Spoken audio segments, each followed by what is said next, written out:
My dear students, in today's class, we shall have a discussion on the Module 2, Reserve Bank of India, second semester MCOM course. See, the contents of this particular module is introduction part, organization and management, officers, departments, role, functions and objectives. See, for our convenience, objectives I will take as point number 6. Then we will discuss the functions of RBI in detail.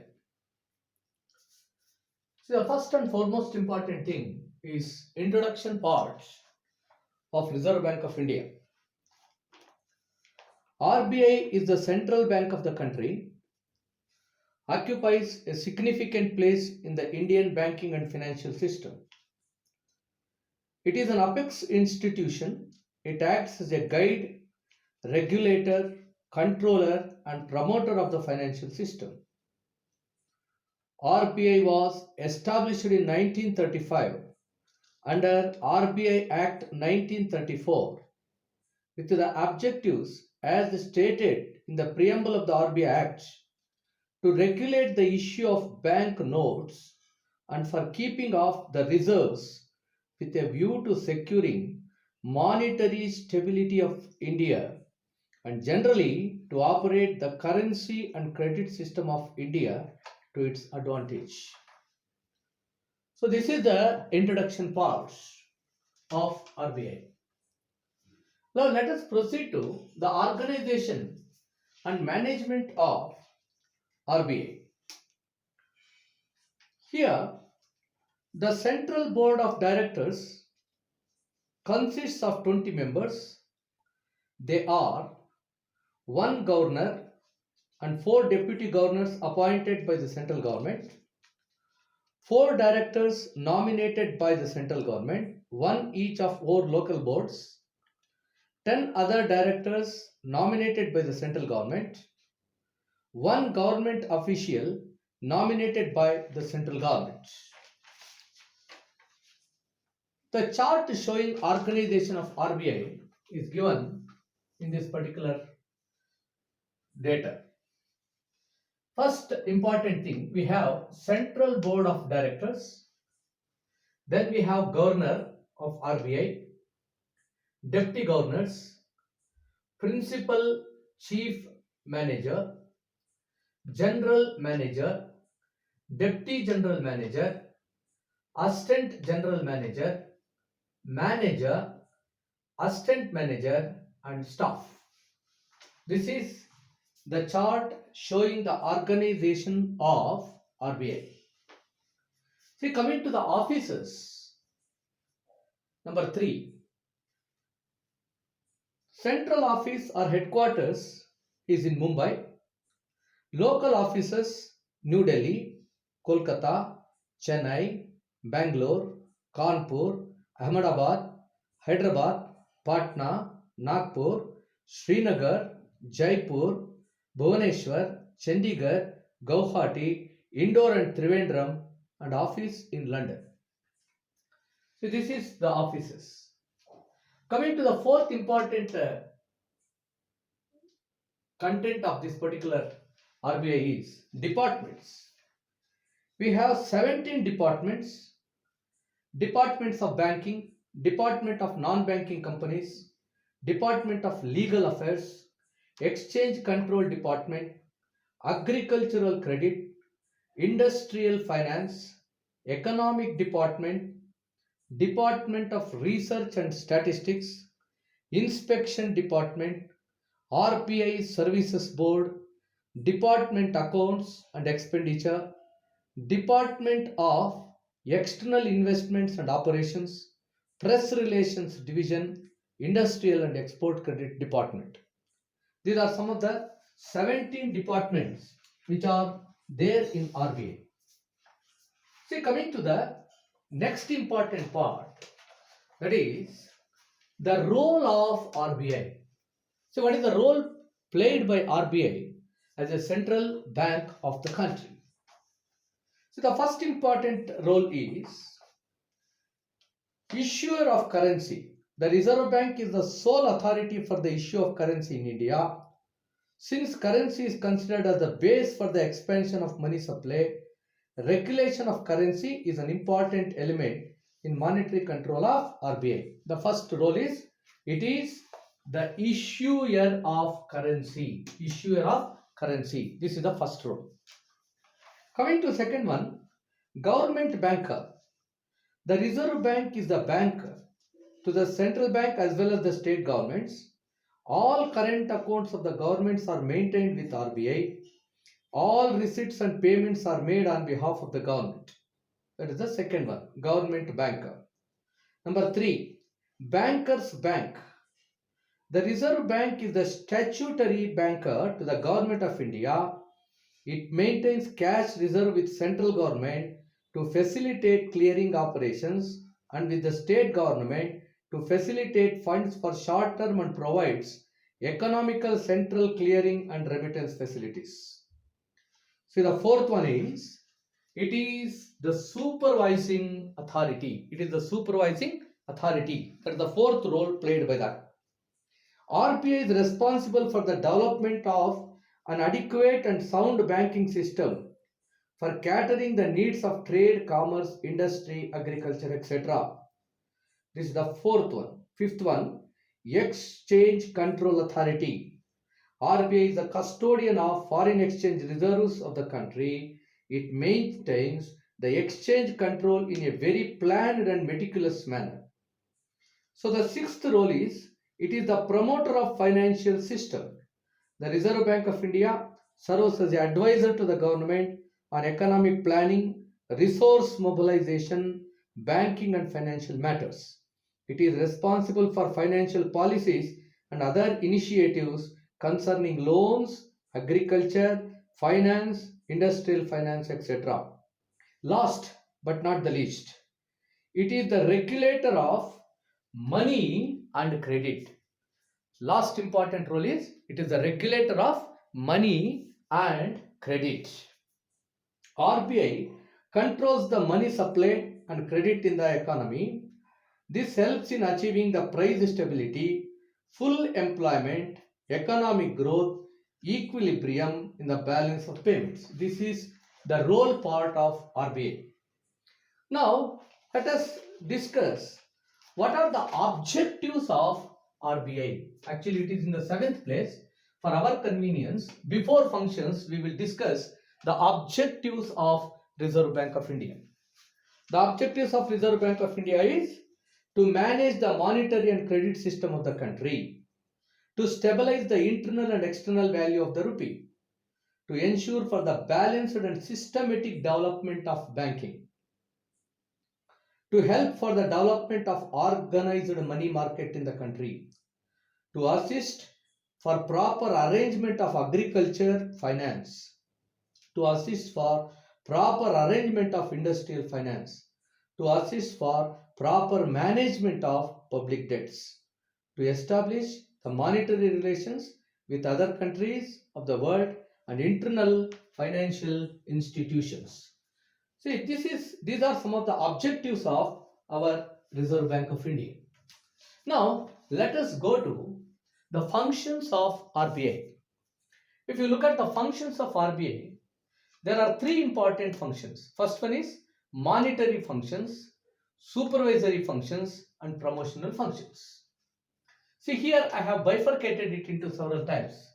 The first one is monetary functions, supervisory functions, and promotional functions.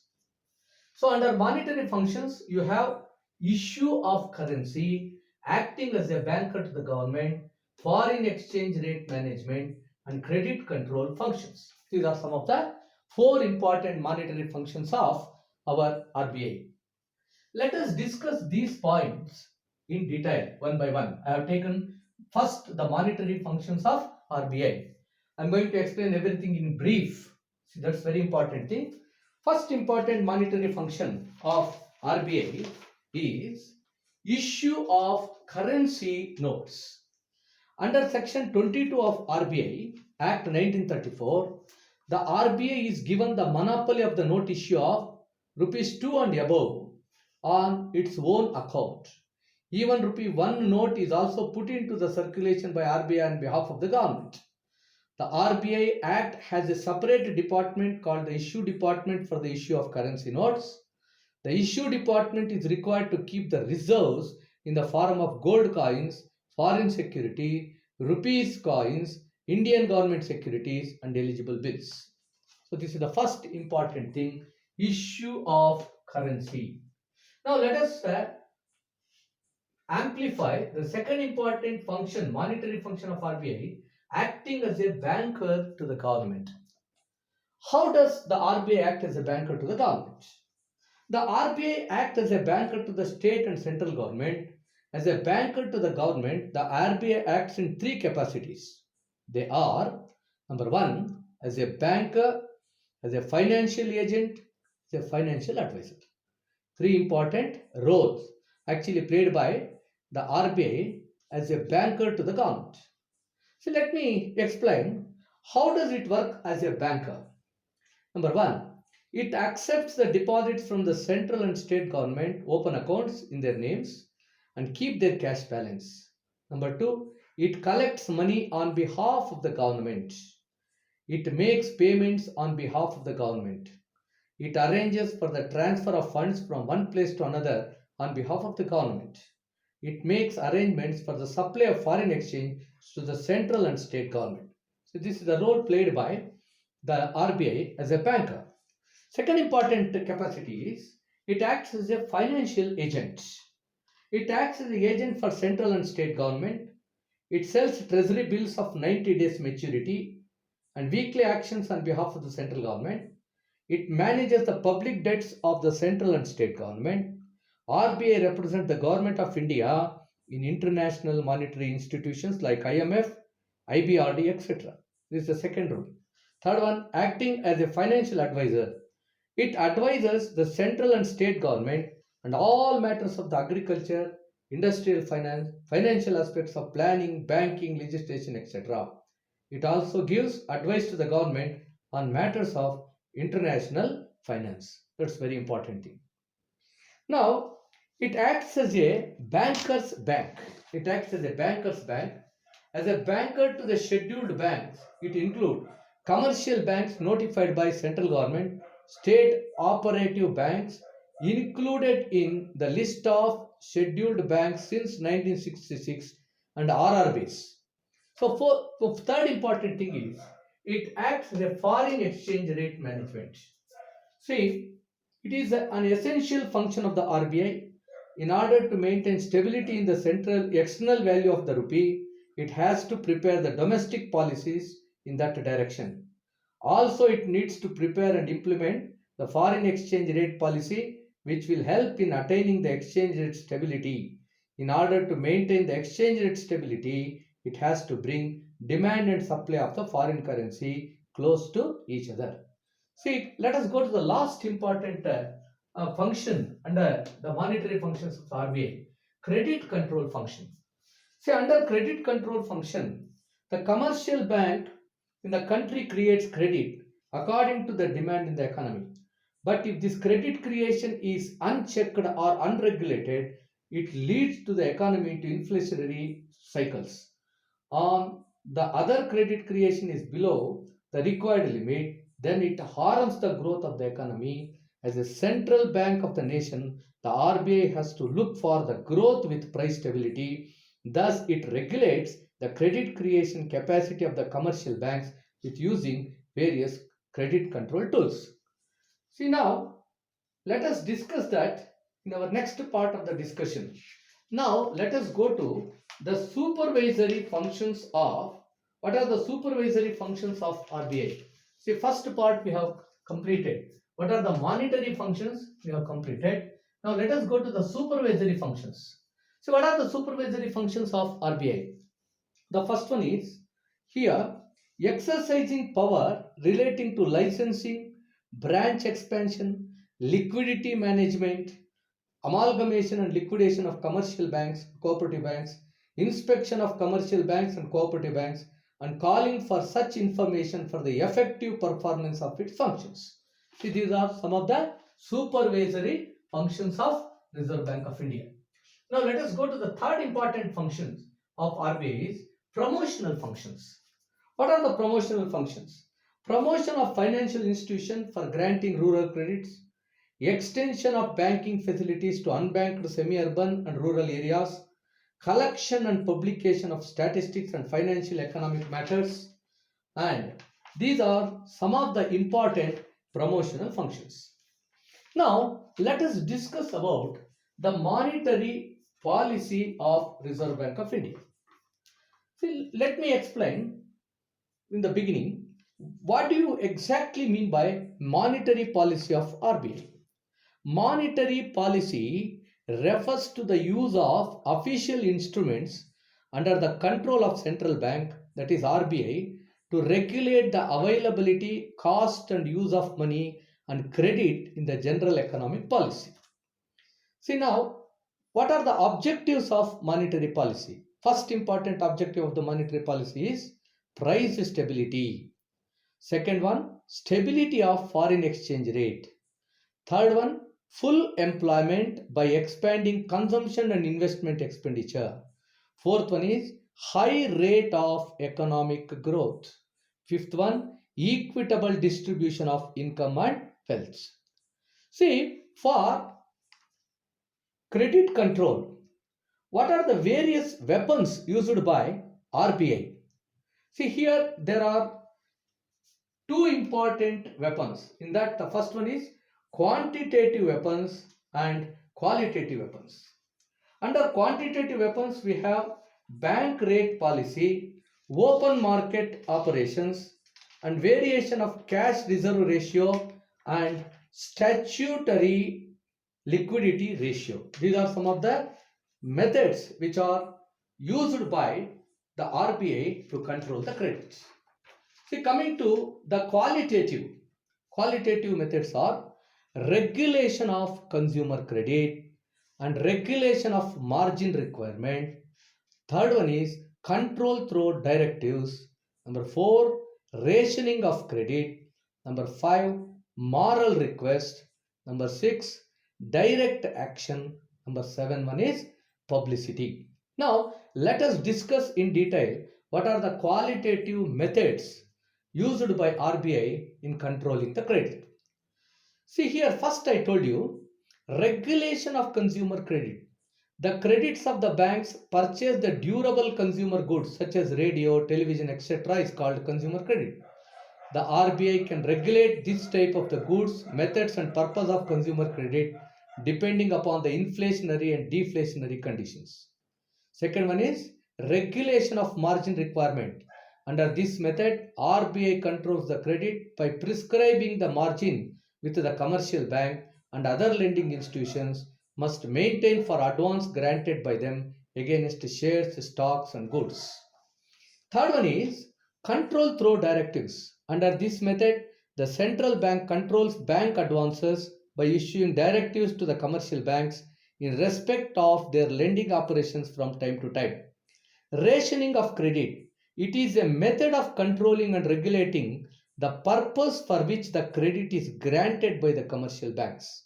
Moral request. It implies the persuasion and request made by the central bank to the commercial banks to follow the general monetary policy of the RBI. Direct action.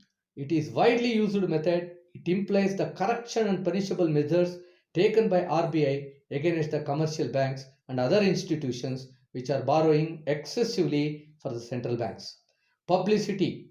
Under this method, RBI gives wide publicity to what is good and what is bad in the credit system of the country and includes the publishing the statement of commercial banks' assets and liabilities.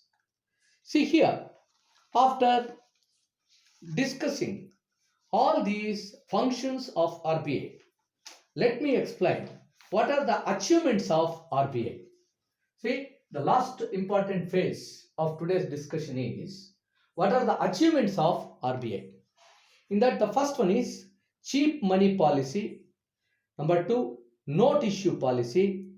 Number 3, inflation control. Number 4, stability in interest rates. Number 5, services to the government. Number 6, rural credit. Number 7, industrial finance.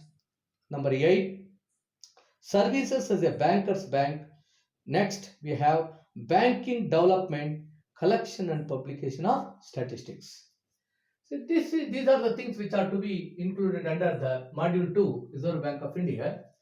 In our next discussion, we will go to the second part of this RBI. That is here banking system in India and Banking Regulation Act. We shall have the discussion on that in our next session. Thank you.